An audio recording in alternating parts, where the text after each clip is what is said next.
10 जुलाई 2024 मंगलवार को बॉम्बे हाईकोर्ट में मुंबई पुलिस ने एक हैरत अंगेज बयान दिया। पुलिस ने बॉम्बे हाईकोर्ट की बेंच से कहा कि अगर कोई हेट स्पीच के दौरान रोहिंग्या, बांग्लादेशी या जिहादी जैसे शब्दों का इस्तेमाल करता है तो ऐसे शब्दों का इस्तेमाल करना भारत में रहने वाले मुस्लिम समुदाय के खिलाफ नहीं है। अब ये भी जान लीजिए कि मुंबई पुलिस ये सब किसके पक्ष में कह रही थी। मुंबई पुलिस ने मंगलवार को बॉम्बे हाईकोर्ट से ये सब नरेंद्र मोदी के जहरीले नगीनों के लिए कहा था, जिनका नाम है नीतेश राणे, टी राजा और गीता जैन। इन तीनों ने इंडियन माइनॉरिटीज के खिलाफ इसी साल जनवरी से लेकर फरवरी तक मुंबई में घूम घूम के जहर उगला। सिर्फ जहर ही नहीं उगला, बहुसंख्यक हिंदुओं को माइनॉरिटीज के खिलाफ इतना भड़काया कि जगह जगह मारपीट, दंगा फसाद भी हुआ और ये सब इनके शब्दों की वजह से हुआ। लेकिन अब मुंबई पुलिस का मानना है कि इनके खिलाफ वो धारा 295A नहीं लगाएगी, जो कि धार्मिक भावनाओं को ठेस पहुंचाने के लिए लगाई जाती है। मंगलवार को मुंबई पुलिस ने बॉम्बे हाईकोर्ट में जस्टिस रेवती मोहिते डेरे और जस्टिस श्याम चंदकवास की बेंच के सामने बयान दिया कि 295A भारतीयों की भावनाओं को ठेस पहुंचाने के लिए है और रोहिंग्या और बांग्लादेशी अवैध रूप से हमारे अधिकार क्षेत्र में आए हैं। ऐसे में 295A न लगाना एक मानी हुई बात है। मोदी शाह की जहर भरी इन डिब्बियों ने मुंबई के घाटकों पर मानखुर्द, मालवानी और मीरा भायंदर में अपनी जहरीली जबान लपलपाई थी। अदालत इन्हीं के नफरत भरे भाषणों की सुनवाई कर रही थी। इनके खिलाफ याचिकाकर्ताओं ने घाटकोपर वाले भाषण के जहरीले हिस्से भी उजागर किए, जिसमें राणे मुस्लिम समुदाय के खिलाफ जहर उगल रहा था। याचिकाकर्ताओं ने अदालत से दरखास्त की कि घाटकोपर, मालवानी और काशी मीरा इलाके में इसने जो भी जहर उगला उसके लिए इस पर धारा 295A लगाई जाए। याचिकाकर्ताओं का विरोध करते हुए सरकारी वकील हितेन वेनगावनकर ने बेंच से कहा कि जिस भाषण में बांग्लादेशी, रोहिंग्या जैसे शब्दों का इस्तेमाल किया था उसमें धारा 295A लगाने का कोई मामला नहीं बनता।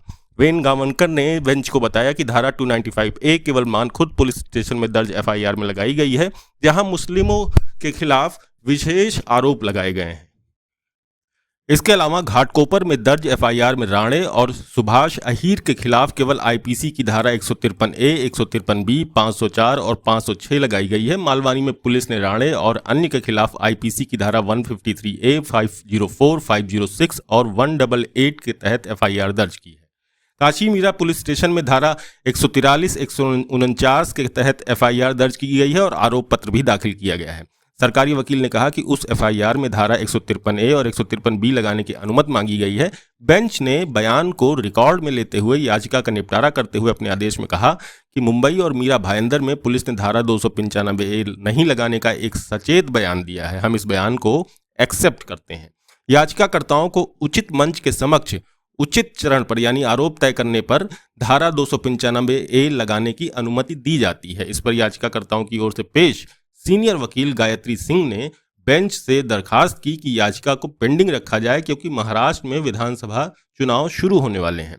गायत्री सिंह ने बेंच से कहा कि माई लेडी कृपया इसे पेंडिंग रखें।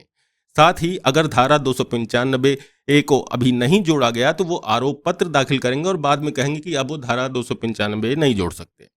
गायत्री सिंह को जवाब देते हुए जस्टिस मोहिते डेरे ने कहा कि ऐसा नहीं होगा। हम जानते हैं कि कानून क्या है, आपको उस धारा को लागू करने की आज़ादी दी गई है और जहां तक आने वाले विधानसभा चुनावों का सवाल है तो ये कार्रवाई की एक अलग वजह हो सकता है। यानी अदालत भी कहीं ना कहीं आरोपियों का इतिहास जानती है। और ये आरोपी कौन है? ये आरोपी है नीतेश राणे, टी राजा और गीता जैन।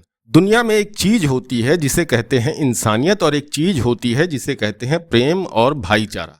दुनिया का कोई ऐसा धर्म नहीं है जो इन दो चीजों के अलावा किसी और चीज पर टिका हो। लेकिन बात करें नीतेश राणे, टी राजा और गीता जैन की, तो इनका इतिहास बताता है कि धर्म का चोला ओढ़कर ये सारे के सारे हिंदू समाज को कलंकित करते रहे हैं। मसलन कंकावली से विधायक नीतेश राणे को ही ले लीजिए। ये नारायण राणे का लड़का है। 2.5 महीने पहले अप्रैल में नारायण राणे रैली में जनता को धमका रहे थे कि अगर PM मोदी को उल्टा सीधा बोला तो घर नहीं लौटने देंगे। यानी मोदी जी को कुछ बोले तो जान से हाथ धोना पड़ेगा। इस धमकी का तो यही अर्थ निकलता है। उद्धव ठाकरे ने जब सर्वधर्म संभाव वाले संपूर्ण हिंदू धर्म की बात मानी, तभी से नारायण राणे उनको मियाँ बोलता है, और जब बाप ऐसा बोलता है तो बेटा तो 4 कदम आगे ही जाएगा। इसके लड़के नीतेश राणे पर इसी साल यानी जनवरी 2024 में महाराष्ट्र के सोलापुर में हेट स्पीच की एफआईआर दर्ज की गई थी। ये सोलापुर में हिंदू जन आक्रोश रैली निकाल रहा था। सोलापुर के राजेंद्र चौक और कन्ना चौक के बीच इसने जमकर जहर फैलाया था। यहाँ इसने अल्पसंख्यकों को जिहादी कहते हुए मस्जिद तोड़ डालने को कहा था। इसके साथ पहुंचा था टी राजा, जो लव जिहाद का राग अलाप रहा था। सोलापुर पुलिस ने जनवरी में इन दोनों के साथ 11 और लोगों पर 153A और 295A में एफआईआर दर्ज की थी। मार्च में ठाणे के मीरा रोड के संभ्रांत नागरिकों ने बॉम्बे हाईकोर्ट का दरवाजा खटखटाया था और विधायक नितेश राणे, भाजपा का समर्थन करने वाली निर्दलीय विधायक गीता जैन और तेलंगाना के भाजपा विधायक टी राजा सिंह पर एफआईआर दर्ज करने की मांग की थी। इन तीनों ने जनवरी में जिले के नया नगर इलाके में सांप्रदायिक झड़पों के दौरान और उसके बाद जगह जगह हेट स्पीच दी थी। अप्रैल में महाराष्ट्र सरकार ने बॉम्बे हाईकोर्ट को बताया था कि इन सब पर एफआईआर अलग अलग पुलिस स्टेशनों में दर्ज कर ली गई है। तब सरकारी वकील ने अदालत को बताया था कि जांच से पता चलता है कि जनवरी में ठाणे के मीरा भायंदर इलाके में सांप्रदायिक हिंसा के बीच राणे और जैन जो भाषण दिए वो अपमानजनक थे।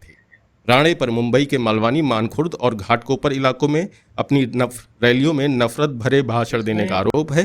गीता जैन पर मीरा भायंदर में एक रैली में नफरत भरा भाषण देने का आरोप है। बात करें टी राजा सिंह की, तो ये तो जब भी बोलता है इसके मुंह से मल ही निकलता है। 25 अगस्त 2022 को पैगंबर मोहम्मद के खिलाफ आपत्तिजनक टिप्पणी के आरोप में टी राजा को अरेस्ट किया गया था। नवंबर 2022 में तेलंगाना कोर्ट ने उसे रिहा करने का आदेश दिया था। हालांकि बाद में भाजपा ने उसे पार्टी से सस्पेंड कर दिया था। बाद में अक्टूबर 2023 में बीजेपी ने पूरे स्वागत सत्कार करके उसको वापस पार्टी में बुलाया। न सिर्फ बुलाया बल्कि उसे उसकी पुरानी सीट गोशा महल से बाद में अक्टूबर 2023 में बीजेपी ने पूरा स्वागत सत्कार करके इसे पार्टी में वापस बुलाया, और न सिर्फ वापस बुलाया बल्कि उसे उसकी पुरानी सीट गोशा महल से टिकट भी दिया। इससे पहले मार्च 2023 में भी मुंबई में एक रैली में इसने अपने मुंह से मल निकाला था। जैसा कि शुरू में बताया कि मुंबई पुलिस ने मंगलवार को अदालत में से 295A न लगाए जाने की बात कही है। इसी मुंबई पुलिस के मीरा भायंदर वसई विरार पुलिस आयुक्त ने इसकी इसी साल फरवरी में होने वाली रैली की एप्लीकेशन खारिज कर दी थी। इसे खारिज करने के पीछे मुंबई पुलिस का तर्क था कि इस पर अकेले महाराष्ट्र में 6 मामले चल रहे हैं और बाकी राज्यों में इस पर 45 मामले चल रहे हैं।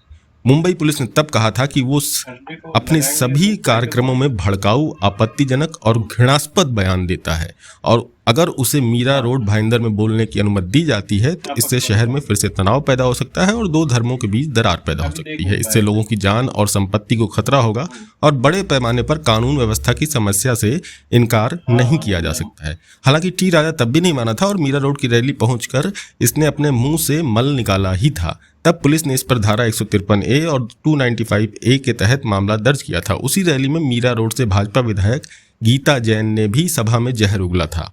तब राजा सिंह को मेडीपल्ली जाने की योजना बनाते हुए हैदराबाद में नजरबंद कर दिया गया था। बात मीरा भायंदर की स्थानीय विधायक गीता जैन की करें तो 2019 में इसने निर्दलीय के रूप में विधानसभा जीता था। क्योंकि इसे टिकट नहीं मिला तो इसने भाजपा जो छोड़ दी थी। पिछले 2-3 सालों में गीता जैन नफरती नेता के रूप में उभरी है।